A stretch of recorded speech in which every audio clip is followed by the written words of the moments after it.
8 butir telur yang tadi sudah saya pecahkan ke dalam cetakan ini satu persatu. Kemudian akan saya matangkan dahulu memakai teflon. Teflonnya dikasih sedikit atau secukupnya air dahulu. Jadi airnya nggak banyak-banyak, sedikit aja seperti ini. Lalu saya pindahkan telurnya satu persatu ke dalam teflon.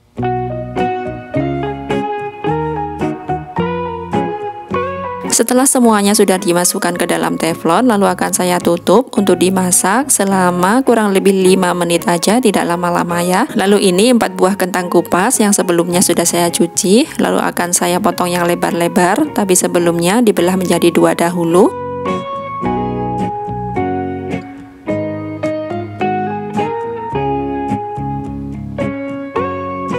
Kemudian setelah 5 menit saya mau mengangkat telurnya, kira-kira sudah matang ya. Ini benar-benar ya sudah matang telurnya, mau saya angkat satu persatu. Setelah semua diangkat dan tidak terlalu panas, lalu akan saya lepaskan dari cetakan.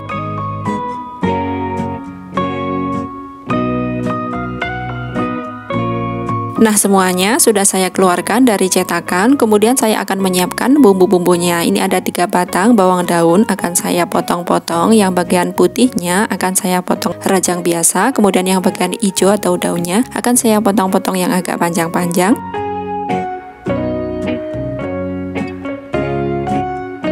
Lalu 1 buah cabai merah yang sebelumnya sudah saya buang bijinya supaya nantinya nggak pedas hasil masakannya, karena buat anak-anakku yang nggak suka pedas tentunya. Ini akan saya potong-potong korek api tebal. Selanjutnya untuk bumbu halus ada 5 siung bawang putih, kemudian 1 potong pala, banyaknya 1 cuil aja, nggak banyak-banyak. Lalu lada bubuk kira-kira sebanyak setengah sendok teh. Lalu saya tambahkan 1 sendok teh garam untuk memudahkan menggerus supaya tidak licin. Tentu nanti akan saya tambahkan lagi. Setelah semuanya siap, lalu lanjut bisa dimatangkan. Langkah awal saya menggoreng kentangnya dahulu agar nanti saat dimasak tidak mudah hancur. Setelah kecoklatan kemudian bisa diangkat, lalu bisa dilanjutkan menyelesaikan sisanya. Jika sudah selesai, panaskan minyak, kemudian bisa digunakan untuk menumis bumbu halus yang telah disiapkan tadi. Lalu setelah tercium harum bumbunya, ini saya tambahkan air sebanyak 1 baskom yang ukuran sedang.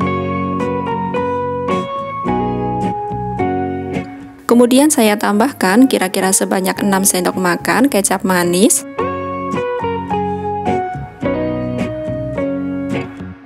Lalu saya cemplungkan bawang daun yang bagian putihnya dahulu. Juga saya tambahkan 1 sendok teh garam dan 1,5 sendok makan gula pasir.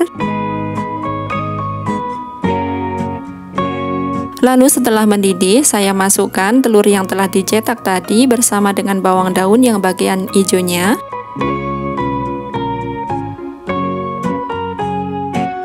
Kemudian setelah bawang hijaunya kelihatan agak layu, lalu saya masukkan kentang yang telah digoreng tadi. Kemudian lanjut diaduk-aduk menunggu sampai mendidih lagi, dan bisa diicipi apakah ada yang kurang asin dan manisnya. Karena tadi ini kurang asin, saya tambahkan sedikit garam ya, setengah sendok teh banyaknya. Dan yang terakhir untuk cabai merahnya juga bisa dimasukkan, lalu diaduk-aduk kembali sebentar. Dan ini saya matikan api kompornya karena sudah matang, lalu akan saya wadahkan ke mangkuk untuk segera disajikan.